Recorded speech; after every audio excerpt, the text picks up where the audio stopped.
Hey there, I'm Suzanne Hogan, and you're listening to A People's History of Kansas City. We are so happy to be back. And on this episode, we're biting into the origins of a fundamental American creation, the hamburger. Most people think the burger began with McDonald's, but the truth is that it was created decades earlier, and it was in Kansas that the burger got its starring moment. Thanks to what most historians agree is the country's first fast food restaurant. White Castle really did set the table, if you will, for hamburgers to declare its primacy as an American culinary icon. Our pledge to our customers, serving the finest products, the cleanest surroundings. But White Castle is the kind of underdog in this story. White Castle, home of the OG slider. You know, those little square burgers. Well, it all started in Wichita, Kansas, just over 100 years ago. But you wouldn't know that driving around the state today. There hasn't been a White Castle in Wichita since the 1930s, or one in the entire state of Kansas in decades. Why did it leave? And why doesn't White Castle get more credit for laying the foundation of America's fast food kingdom? People in cities across America said, okay, there's something about this White Castle. We're not sure what it is, so let's just copy the whole damn thing. What White Castle really did, it's hard to understand, it's hard to grasp because it came from virtually nothing. To understand this burger crazy world we now live in, we have to go back in time. Before the Big Mac and the Whopper, and even before the concept of fast food, to Kansas. But just to be upfront here for a second, I just want to say I've been a vegetarian for more than half of my life. But producer Mackenzie Martin is a proud burger lover, and she's been the one digging into this history of fast food in this region. And what she found was so interesting and multifaceted that we're making this a two-part series. Okay, here's Mackenzie with part one. Let me tell you about my ideal hamburger. It's medium rare on a brioche bun with bacon, aioli, lettuce, tomato, and sharp white cheddar. In a pinch, though, I'll eat just about any burger you got. And there's a lot out there to try. America, after all, is obsessed with hamburgers. Shove that hamburger down your throat. No one's got Astros, and that's that. I only mess with fat burger if your fries are fat. There's nothing in the world that can compare with a hamburger, juicy and rare. But here's the thing. Hamburgers didn't start out as an all-American favorite. In fact, we used to be afraid of them. And how we learned to love the burger? Well, that started with a fry cook named J. Walter Anderson. Walt was born in Kansas in 1880 to Swedish immigrants. And he was one of those guys that never really stayed in one place for too long. He was always on the lookout for his next big adventure. For years, he wandered around the Midwest, including a brief stint in show business, before eventually making his way to Wichita, Kansas, where he got a job in a diner. And it was there, as the legend goes, that he created his version of the hamburger. There's this one anecdote about how he was frying these meatballs and he got frustrated and took the spatula and just slammed it down, made it into a patty, and people liked it. That's David Hogan, a professor of history at Heidelberg University and author of the book Selling 'Em by the Sack, all about the history of White Castle. To be clear here, he's not saying Walt Anderson invented the hamburger, but this was an important turning point on its way to what we know and love today. Prior to that, it had been essentially a meatball on a slice of bread. He put it between two halves of a bun, and now we have the food that we're most familiar with. Technically, the combination of hot ground beef between two slices of bread first arrived in the U.S. in the late 1800s. But by flattening the patty and putting it in between a bun, Walt Anderson did take a big culinary leap forward. Hogan calls it the beginning of the modern hamburger. If you ate it now, you might even call it something else. A slider. Okay, so it was 1916 when Walt Anderson started his first burger place, outfitting an old shoe repair stand with 3 stools and a sign reading, "Hamburgers, 5 cents." An unassuming aesthetic, sure, but Walt's early burgers were famously good. And Walt encouraged customers to buy them by the sack, which they did, because at the time, multiple things were converging in Wichita to create the perfect demographic for Walt's sandwiches. Wichita had been known as a cow town ever since cattle drives in the late 1800s. But starting in the early 1900s, it also became a place of innovation and industrialization. And the combination of more people moving to cities in general and the Kansas oil boom in particular caused Wichita's population to boom. According to the U.S. Census, Wichita had a whopping 72,000 residents by 1920. The people who were eating the hamburgers initially were Walt Anderson's factory worker clientele. And this is the early 1900s, and we're in the midst of a huge immigration wave. That's Adam Chandler, a journalist and the author of Drive-Through Dreams, about our love affair with fast food. These were people who were on their breaks or on their way to the factory. They wanted something that was quick, savory, and hearty, and cheap. And that is exactly what these sliders provided. By 1920, Walt had opened his fourth stand in Wichita. He was being hailed as king of the hamburger, and word had even spread beyond the working class, sorta. Walt told the Wichita Eagle that kids would regularly pop into a stand to get half a dozen to carry out. Then he'd watch as they'd run around the corner to a fancy car where their mothers were waiting, too ashamed, he presumed, to come into Walt's dinky little place themselves. It wasn't just Walt's humble storefront scaring off these women, though. It was the stigma around eating ground beef at all. See, in the early 1900s, ground beef wasn't just déclassé to Americans. It was seen as a legitimate public health threat, in part thanks to The Jungle by Upton Sinclair, a popular book still taught in high schools across America. It's a book that takes the country by storm. You may remember being lectured by it, maybe falling asleep. Back in 1906, The Jungle meant to raise the alarm of working conditions at meat processing plants, but it had an unintended side effect. Everybody who read it or heard about it read instead that, oh my God, eating meat is bad. It's dangerous. So for a long time, it was avoided. I mean, in the early 1900s, there was no health code or official FDA. Dining out was gaining in popularity, but it was also a calculated risk. As a result, the American public had this long-lasting fear about the perils of ground beef, which brings us back to how impressive Walt's success was in 1920. Most historians think Walt's notoriety would have stayed in the confines of Wichita, though, if he hadn't crossed paths with someone else around this time. Edgar Waldo Ingram, known as Billy, was an insurance and real estate broker, and he was extremely intrigued by this hamburger operation. Billy Ingram is the ultimate 1920s booster. You know, those kinds of machine-age industrialists just hustling nonstop to sell you something.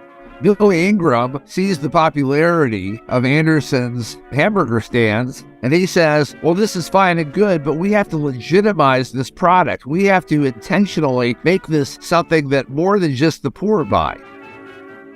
In other words, Billy was the visionary who wanted to turn Walt's stands into essentially a large-scale restaurant chain, the likes of which didn't yet exist. He said, we have to have the best product, the healthiest product, in the most cleanly surroundings that we could possibly have.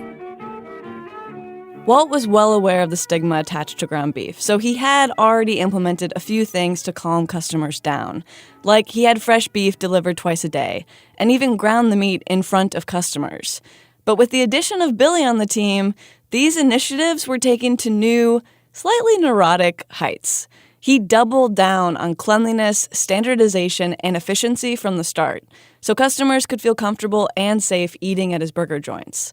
Billy and Walt debuted the new concept in March 1921, the White Castle system of eating houses, which was later shortened to just White Castle. White to signify purity, and castle to signify strength and permanence. This was important because a lot of people thought that the hamburger industry was very fly-by-night. He wanted to show that, no, we're here forever. We're going to stand behind our product. White food as a service. It takes just a minute to get the classy little box with a hamburger in it for your hungry.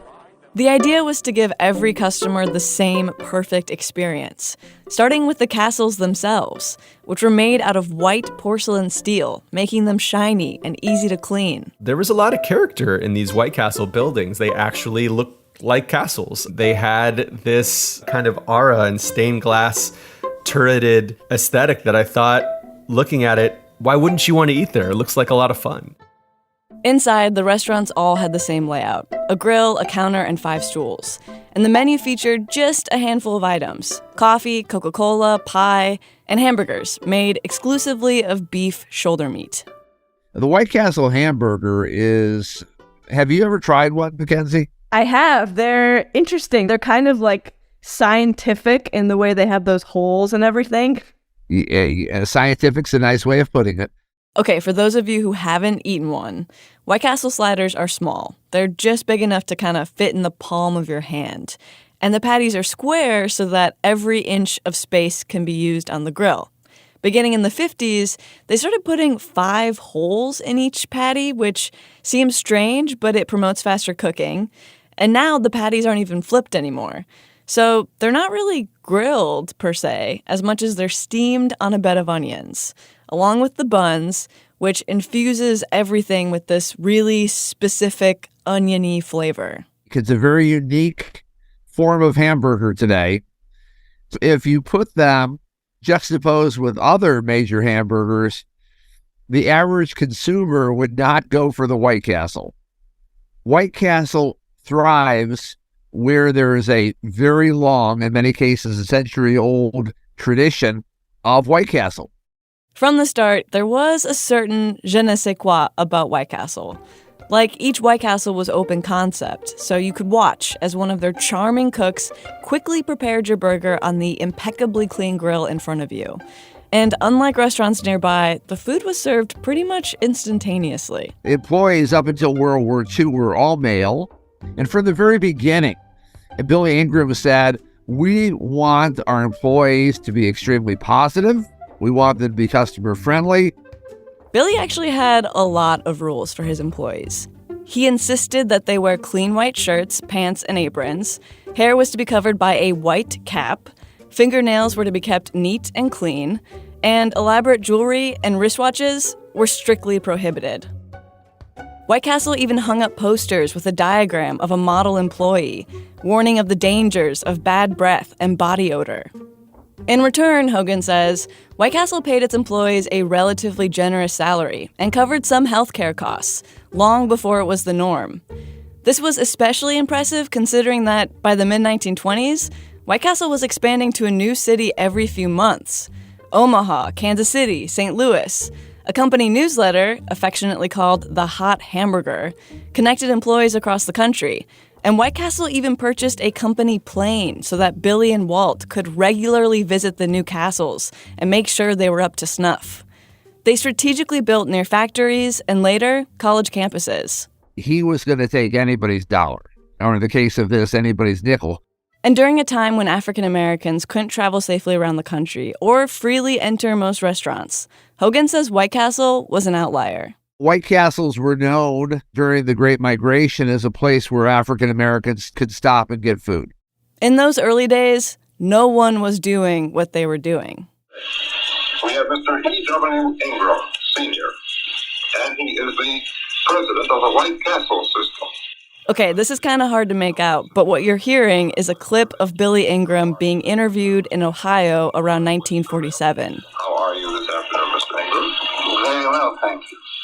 A reporter asks him about the competition in the early days, and he's just like, what competition? This may seem strange to you, but when I went to Omaha, there were no hamburger stands, and when I went to Kansas City, there were no hamburger stands. Fast forward to the end of the 1920s, though, and White Castle, and hamburgers in general, were considered trendy. The company even had a stronghold in New York City. It was a craze. It literally was a craze. It was like everybody just thought that this new product was so incredible. This new burger craze also reflected the bigger changes American culture was going through. Americans were craving standardization and uniformity, more interested in national products than locally produced ones.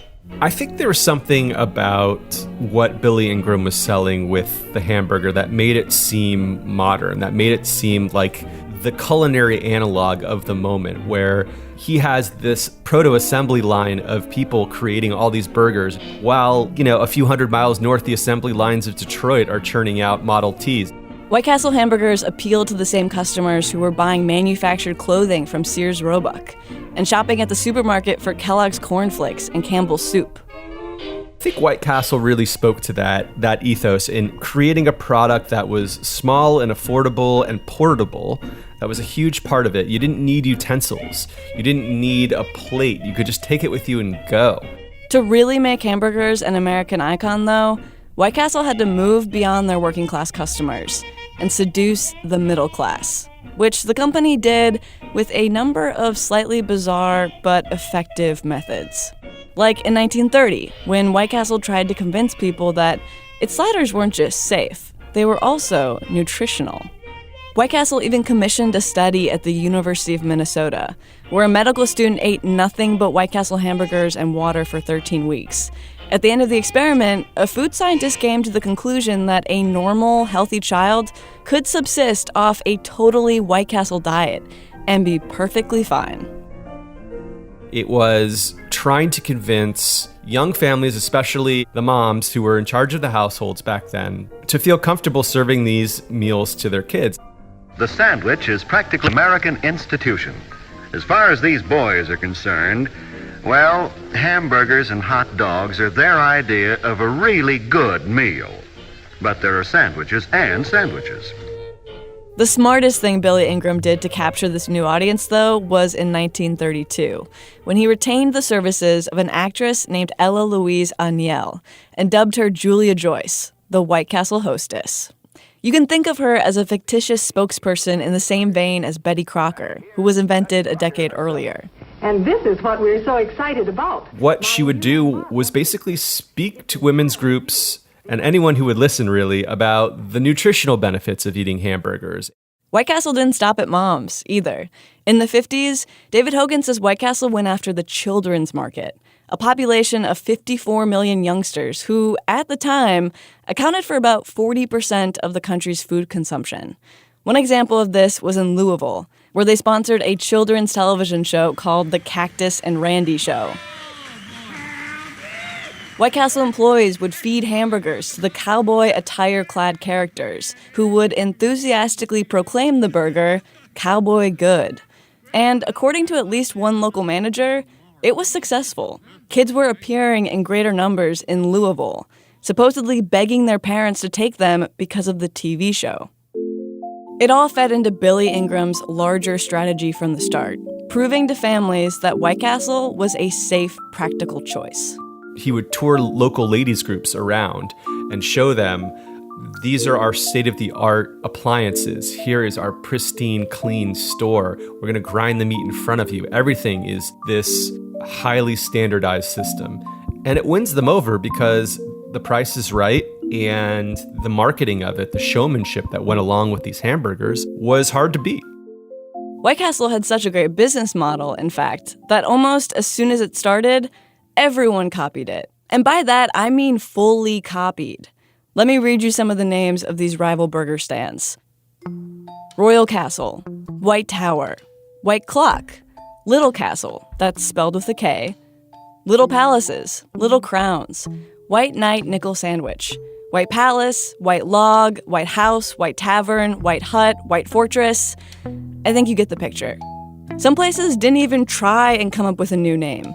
They just straight up called themselves White Castle too. People in cities across America said, okay, there's something about this White Castle. We're not sure what it is. So let's just copy the whole damn thing. Let's copy the name almost. Let's copy the architecture. Let's copy the burger. Let's copy the delivery system. Let's copy everything. The quality of these copycat operations was often questionable. But since many of them were housed in white buildings or featured castle architecture like turrets, they appeared extremely similar to White Castle. Some even had copycat slogans like "Take home a bagful." Any reasonable customer would have been genuinely confused. It'd be kind of like if McDonald's was existing in a location and somebody opened something with golden arches next door and called it McConnell's. Got this little misunderstanding. See, they're McDonald's. I'm McDowell's.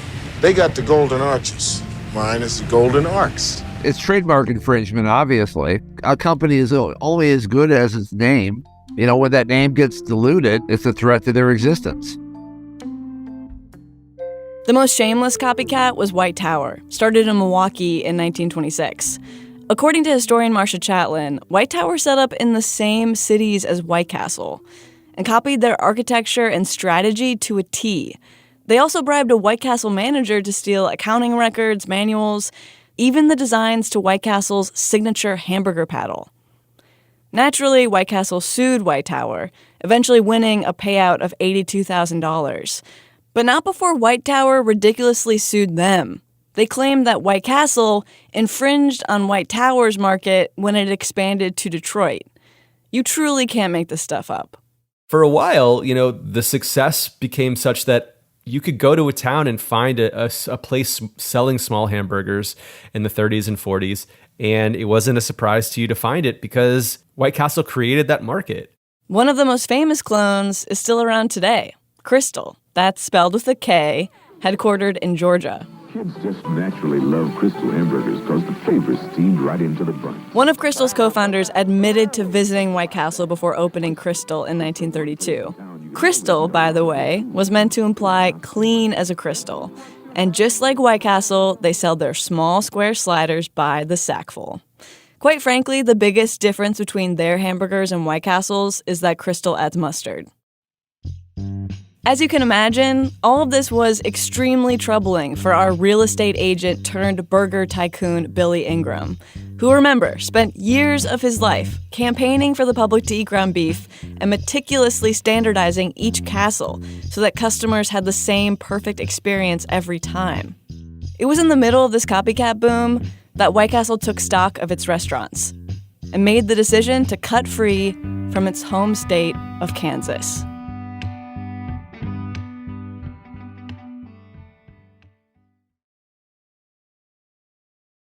A lot has been said about the ghosts of former fast food franchises, how their architecture can sort of haunt cities long after they leave. The most iconic is probably Pizza Hut, which was also created in Wichita, by the way. Its slanted roof is impossible to hide, even after a coffee shop or liquor store moves in.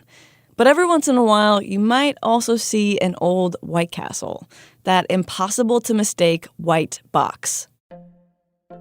There aren't any brick-and-mortar White Castles in Kansas City today, but the building that housed KC's second-ever White Castle from 1924, that still stands at 7th and Grant downtown. It's just been turned into a barbershop. When customers or passersby ask the salon about it, employees proudly point to a historical photo of the original White Castle in all its glory. White Castle tried again in the Kansas City Metro in the mid-1980s. Some might remember there was a lot of drama over the Overland Park location, which the city council wanted to paint beige instead of its traditional white to better fit its earth-toned aesthetic. Regardless, by 2001, White Castle pulled out of the city again, this time for good. That hasn't hurt White Castle from maintaining a local fandom, though. In fact, it might have actually strengthened it. A Facebook page called Bring White Castle Back to the Kansas City Area has more than 2,000 followers. And every once in a while, someone will post something earnest, like they heard a rumor it was finally coming back. For the record, it's not. And in Wichita, the birthplace of the Slider Empire, White Castle has essentially disappeared. There hasn't been a restaurant in operation there since 1938. In fact, there's not a single White Castle left in the entire state. The very first restaurant is now a bank, with nothing more than a plaque to show for it. When Adam Chandler was reporting on White Castle for his book, he made a special trip to Wichita to check it out. I went up to a teller and I said, all right, you got to tell me, how many people come in to admire this plaque over the course of a week or a month? And she told me 20 to 30 people drop into the bank and take a picture or, admire the plaque. That doesn't surprise me because I think there is a strong feeling about White Castle, but to have this kind of memorial to it and have it be something that people make a pilgrimage to, I think kind of shows it stood the test of time, even though there hasn't been a White Castle in Kansas in many years. So what exactly happened here? Why did White Castle ditch its home state? Well, it has to do with how the business changed in the 1930s. The first big shift was that Walt Anderson let Billy Ingram purchase his half of the company. David Hogan says wanderlust had gotten the better of Walt. The former fry cook was bored with hamburgers and much more passionate about flying airplanes. He ended up dedicating himself to aviation, which at the time was a big industry in Wichita. And once Billy Ingram was in complete control of the corporation, he decided to make another major move. He relocated the company's head office to Columbus, Ohio. So at that point, Columbus, Ohio was in the middle of their business territory. Billy was looking at the profitability of each of White Castle's locations, and he discovered that while he was nostalgic about those original castles in Wichita, they weren't actually doing as well as other cities. As a result, Billy intended to sell off those first White Castle buildings, but only to non-restaurants. He didn't want anyone capitalizing on the White Castle brand. He changed his mind, though, when a longtime employee named Jimmy King made him a pitch. I'm sure that Mr. King is probably gone now because when I met with him 25 years ago, he was a very old man. Jimmy King had been one of Billy's right-hand men from the start in Wichita. But when he moved to Ohio for the company, he kind of hated it. He desperately wanted to go home to Kansas. So when he heard that Billy was closing the locations down, he offered to buy 4 of them. Jimmy didn't have a lot of money, but Billy agreed anyway. Essentially, he was given the option, do you want to take over some of these operations under a different name? And he said, sure, I'll do that. So Jimmy rehired most of the old restaurant operators and dubbed the new burger stands King's X. So, not a castle, but still in that royal family. Then King's X carried on the White Castle tradition in Wichita, unofficially, for some 70 years, until the last one closed in 2012. That's 3 times as long as Walt Anderson's burger reign in town. And it wasn't just Jimmy King carrying on White Castle's mission after it left. This was happening all over. When White Castle started pulling out of the Kansas City market in the late 30s, multiple Kansas City operators went on to start their own hamburger chains. There was Wolf Burgers, Truman's Hamburgers, Hayes Hamburgers, and perhaps most famously, Town Topic. Town Topic is one of the 21 essential hamburgers of America, according to a 2015 Eater article.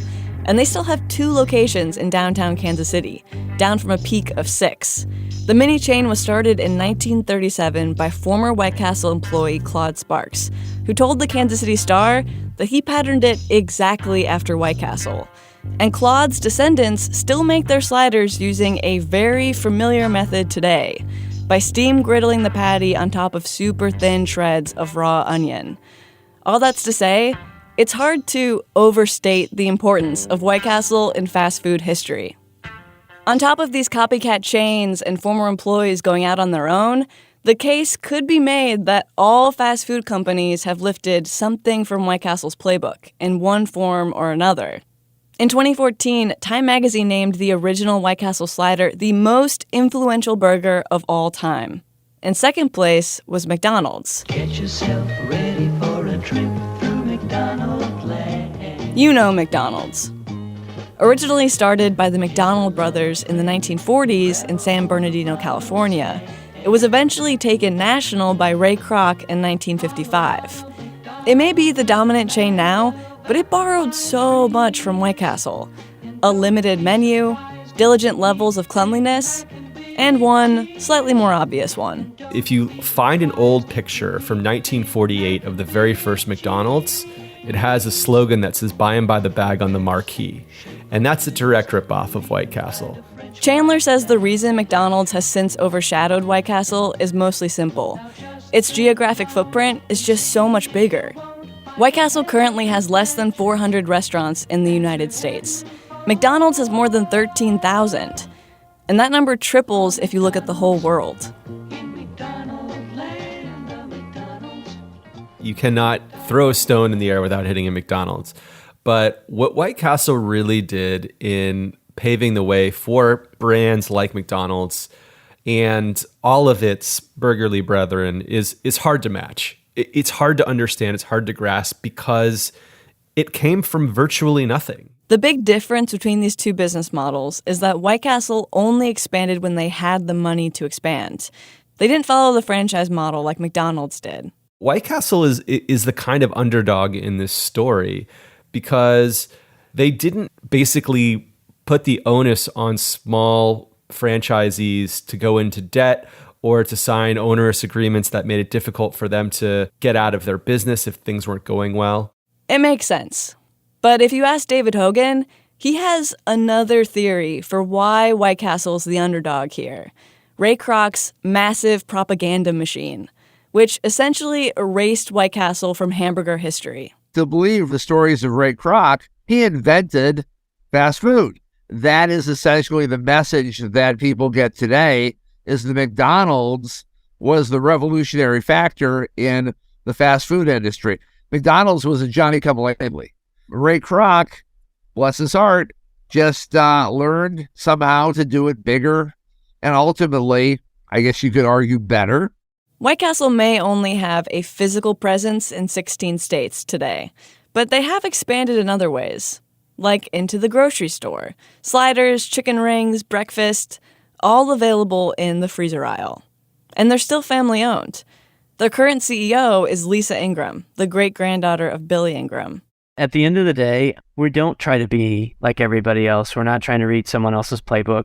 We're just trying to write our own stories. White Castle spokesperson Jamie Richardson is married to a fourth-generation Ingram, and he says the White Castle business model today bears a lot of resemblance to the one Billy and Walt started in the 1920s. It actually pays homage to Walt Anderson's first burger with the 1921 slider. To mimic that urban legend, they have a special press at every castle to smash down a pre-portioned meatball. Billy had this vision that business should make lives better for people, and that if we could give people opportunity, they would have the chance to be their best self.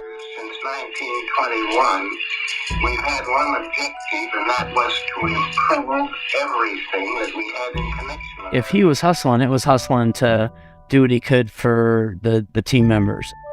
We don't really want to be the biggest. We want to be the most connected.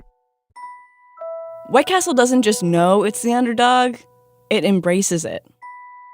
White Castle fandom stands out in large part because of how small White Castle is relative to a giant like McDonald's.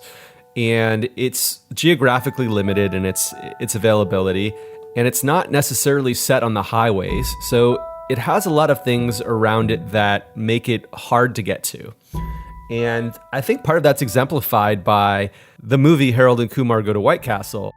Okay, if you haven't seen Harold and Kumar Go to White Castle, it's this stoner buddy comedy where two friends smoke a ton of weed and go on a crazy adventure in hopes of making it to their nearest White Castle. And 20-year spoiler warning here, but at the end of the movie, there's this moment where Harold and Kumar finally see a White Castle in the distance. And Kumar starts this motivational speech about why his parents immigrated to this country in the first place. They wanted to live in a land that treated them as equals. A land filled with hamburger stands. And not just one type of hamburger, okay? Hundreds of types with different sizes, toppings, and condiments. It's an incredibly cheesy moment, but it does take on new meaning when you realize that what he's describing, that's all thanks to White Castle and the fast food industry it sparked 100 years ago. This is about the pursuit of happiness. This night is about the American dream. People are hungry for, well, one, for marijuana, but also for a release, for an escape, for something that's cheap and familiar and stands in for meaning in a lot of ways. That's sort of the beauty in fast food. Whether you're on the road or in a new city, you're able to get exactly the food you're craving and have it taste the exact way it has since you were a kid. And that's not an accident. It's how Billy Ingram and Walt Anderson built it a century ago. A White Castle slider in New York was always supposed to taste the same in St. Louis. Could just any hamburger inspire this kind of loyalty? No, but then a White Castle is no ordinary hamburger. I think in a universe where White Castle didn't exist, you would still have the need for roadside food. And I don't know if it would look the exact same. And I don't know if it would be hamburgers. Of course, the story of fast food doesn't end here.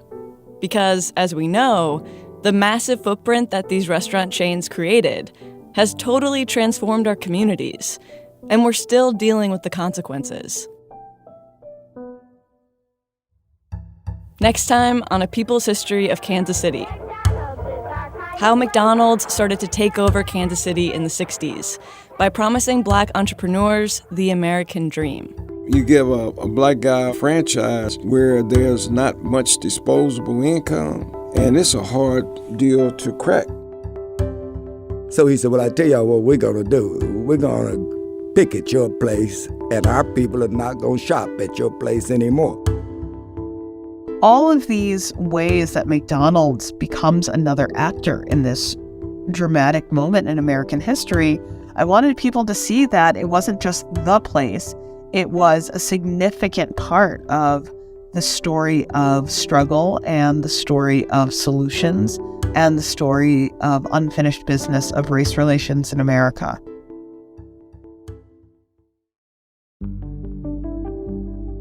A People's History of Kansas City is a production from KCUR Studios. It's hosted by me, Suzanne Hogan. Our senior producer is Mackenzie Martin, who also reported, produced, and mixed this episode, with editing by me and Gabe Rosenberg.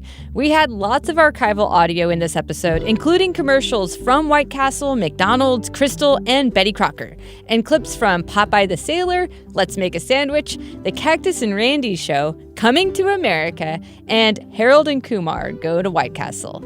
Additional sound and archival interviews are thanks to White Castle and Tim Kahn.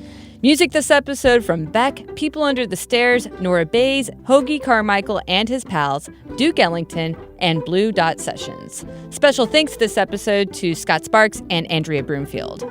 For additional reading on the history of White Castle and fast food, Mackenzie highly recommends Adam Chandler's Drive-Through Dreams and Selling 'Em by the Sack by David Hogan, who, by the way, has no relation to me. And I just want to say that if you like food history specifically, we have 2 other episodes that I think you might want to check out. Kansas City's Barbecue King and A Toast to the Birthplace of Sliced Bread. Okay, that's it. We have so much more coming down the feed in the coming months, so stay tuned. You can get in touch with us at kcur.org/peopleshistory, and we're on Twitter at PHKCPod for more stories about the people who created Kansas City. I'm Suzanne Hogan. Take care, and thanks for listening.